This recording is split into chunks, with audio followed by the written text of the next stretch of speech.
তাল রান্না করবো তো, আমাদের মাদারীপুরে তাল রান্না খায় এইভাবে। এই মাশাআল্লাহ দিলাম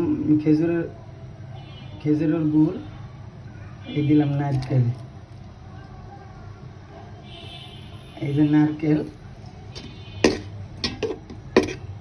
তারপরে দিব এই যে চাউলের গুঁড়া, আর হলো গিয়া তিল পাউডার করছি, আর চাউলের গুঁড়া পাউডার করছি।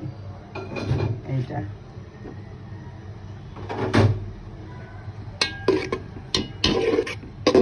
এই যে নারকেল, চাউলের গুঁড়া, তিল, খেজুরের গুড়।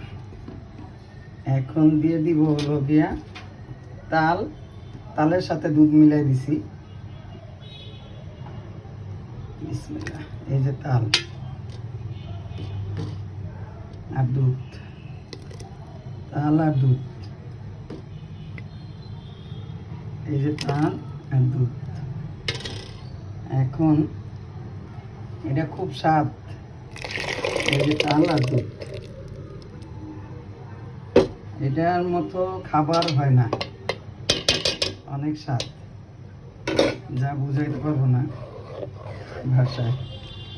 এই যে তাল রান্না করবো, কালারটা হয়তো বা মেরুন কালার হবে, কিন্তু খাইতে খুব স্বাদ। এটা অনেক জনপ্রিয় মাদারীপুর এই তালটা।